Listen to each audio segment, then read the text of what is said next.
खुलुमबाय स्टुडियो दं आङो राकेश रामसियारि बे समाव बीटीसी साद' नमिनेटेड MCLA बे समाव होनाय जाबाय आरो बेनिनो मोनसे आलादा थासारि बे थासारिखौ नुनो मोनदों एबा बे समाव नोटिफिकेशन बे नोटिफिकेशनखौ नुनो मोनदों हाग्रामा महिलारि दैथायहरनाय नोटिफिकेशन आरो बेनि उनाव नैथि आसामनि गवर्नरा दैथायहरनाय मोनसे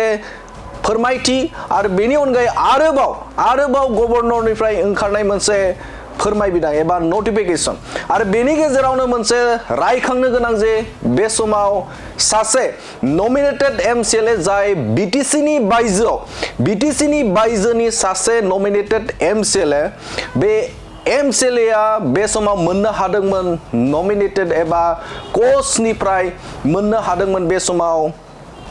MCLA महरै आरो बिथांनि जे एड्रेस बिथांनि जे थं बे थंआ दैथायहरनाया थिगैनो दंमोन नाथाय बे समाव फैनाया मोननै सोलायदों एबा गवर्नरनिफ्रायसो बे मोनसे बेले-बेजे थासारिखौ नुनो मोनदों थारैनो फोरमायनो थाखाय आखायाव लागोन आरो नोंथांमोनाबो बेखौ बिजिरनो हागोन गिबियावनो हाग्रामा महिलारि बिथाङा जे साद' नमिनेटेड MCLA नि जेखिनि बिबान बे बिबानखौ गनायथिनि थाखाय बे समाव आसामनि गवर्नर बिथाङा दैथायहरदोंमोन बिथांनि रिटेन पेडनि गेजेरजों एबा गावनि अफिसियेल रिटेन पेडनि गेजेरजों बिथाङा दैथायहरदोंमोन गिबियावनो बेखौ नायग्रोनो थाखाय आखायाव लादों हाग्रामा महिलारिया गावनि रिटेन पेडजोंनो बिथाङा दैथायहरदोंमोन गवर्नरसिम आरो बेवहाय नायनो गोनांदि बे समाव कच कमिउनिटिनिफ्राय सासे हेमप्रभा देवी जुम खालामनो थाखाय आं खावलायदों बे समाव हेमप्रभा देवी जाय बे समाव जिल्ला हिसाबै कामरुप मेट्र बिथाङा जिल्लानिफ्राय आरो बे समाव थायो शान्तिनगर गुवाहाटीनि बे समाव हाउस नं 36 शान्तिपथ RG बरुवा रोड जु road district Kamrup metro pin 781024 कच कमिउनिटिनिफ्राय बिथाङा नमिनेटेड MCLA महरै मोननो हादों आरो बेवहाय हाग्रामा महिलारिया रोखा लिरनानै होदों हाग्रामा महिलारि बिथाङा रोखा एड्रेसखौ एबा जाखिनि बिनि थं बे थंखौ बिथाङा लिरनानै होदों बेवहाय हेमप्रभा देवी बिथांनि जे जिल्ला एबा आथिखालाव थानाय आरो आथिखालाव बिथांनि जायगाया जादों मा हाउस नं 36 शान्तिपथ RG बरुवा रोड जु road district Kamrup Assam pin 781024 बे एड्रेसखौ बिथाङा लिरनानै होदों हाग्रामा महिलारि बिथांनि जे रिटेन पेडआवनो बे रोखा लिरनानै दं बिथाङानो रोखा लिरनानै होदों आरो बेबायदिनो बिथाङा एप्रुभनि थाखाय दैथायहरदों आसामनि गवर्नर बिथाङाव आरो थिग बेबायदिनो बिथाङा दैथायहरदोंमोन 29 नभेम्बर 2025 बिथाङा दैथायहरदों एप्रुभनि थाखाय दैथायहरदों लोगोनो एप्रुभ जादों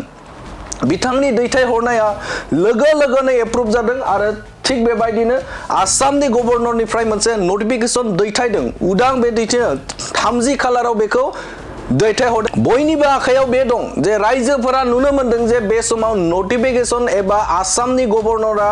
एप्रुभ खालामनाय जे हाग्रामा महिलारि जेरै दैथायहरदों थिग बेबायदिनो एप्रुभ खालामदों आसामनि गवर्नर बिथाङा भेरिफाइ खालामदों बिथाङा आरो भेरिफाइ खालामनानै बे समाव दैथायहरदों आरो बेवहाय नुनो मोनदों जे आसामनि गवर्नर बिथाङा 30 नभेम्बर 2020 बिथाङा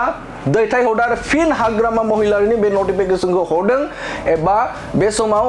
दैथायहरदों आरो 6 नमिनेटेड जिखिनि MCLA दङ बे MCLA नि जाखिनि गनायथि बे गनायथिखौ बे समाव दैथायहरदों आरो बेवहायबो सेम एखेयानो एबा जेरै हाग्रामा महिलारिया दैथायहरदों थिग बेबायदिनो नोटिफिकेशना फैदों कच कमिउनिटिनिफ्राय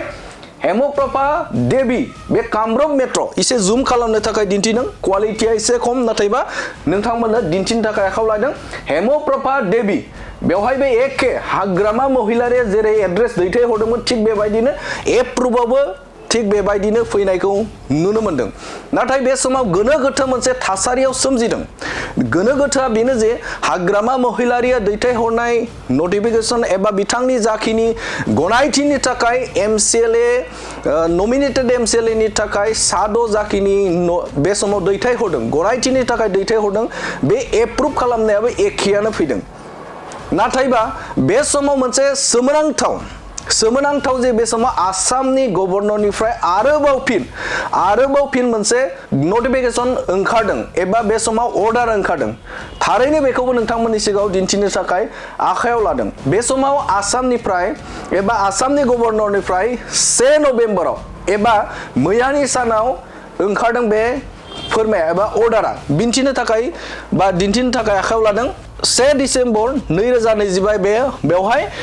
दैथायहरदों बेवहाय लिरदों एबा बे समाव नुनो मोनदों जे हेमप्रभा देवीनि एड्रेसा सोलायना फैदों एबा बिथांनि थंआ सोलायना फैदों बेबाराव नाथाय माबोरै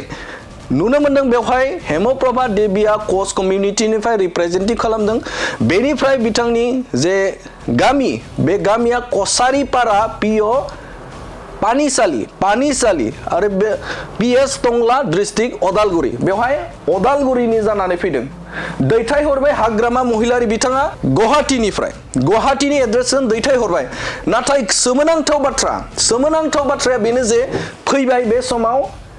अदालगुरि एड्रेसाव माबोरै जाथाव बेयो थारैनो मोनसे रायजो राजाफोरनि गेजेराव एबा बे समाव गभर्नरा गोसो जानानै लिरो नामा गभर्नरा एबा आसामनि गभर्नर सासेया BTC निफ्राय जाखिनि दैथायहरनाय BTC CM बिथां हाग्रामा महिलारिया दैथायहरनाय जाखिनि बेवहाय साद' नमिनेटेड MCLA नि जाखिनि लिरनाय एबा बिथांनि जाखिनि थं बे थंखौ सोलायनानै बिथां गभर्नरा बे समाव आलादा महर होनायखौ नुनो मोनदों थारैनो बे आयदायाव मा दङ एबा बेनि गेजेराव माबोरैहाय सानसेनि गेजेरावनो एबा हरखाबनो सासे सुबुंनि एड्रेसा आलादा जानो हायो बे मोनसे जोबोदनो साननो गोनां बाथ्रा आरो हाग्रामा महिलारि बिथाङा जाखिनि एड्रेस हरदों जाखिनि थं हरदों बे थंआ सोलायनानै माबोरैहाय बे समाव अदालगुरि जाहैसों बे मोनसे साननो गोनां बाथ्रा नाथाय बे समाव जों बयबो मिथिगौ जाखिनि BTC ओनसोलनि एबा BTC नि मोनबा जिल्लानि थागिबियासो बे समाव BTC नि जाय नमिनेटेड MCLA जानो हायो जों बेखौ बयबो मिथिगौ एबा बिनि MCLA एबा बिनि जाखिनि राजखान्थियारि मोन्थाय बे मोन्थायखौ एन्जय खालामनो हायो नाथाय बे समाव BTC नि बायजोनि सासे रिप्रेजेन्टेटिभा माबोरैहाय बे समाव नमिनेटेड MCLA मोननो हायो नोंथांमोनाबो बे समाव बे आयदाखौ लानानै कमेन्ट सेक्सननि गेजेरजों फोरमायहरनो हागोन नाथाय बे समाव जों नोंथांमोननो मोनथाम बे समाव दैथायहरनाय BTC दैथायहरनाय आसामनि गभर्नरा एप्रुभ खालामनाय आरोबाव एप्रुभ खालामनाय मोनसे आलादा मोनसे जाखिनि नटिस एबा अर्डार बे अर्डार कपिखौ नोंथांमोननि गेजेराव दिन्थिबाय गोजोन्थों।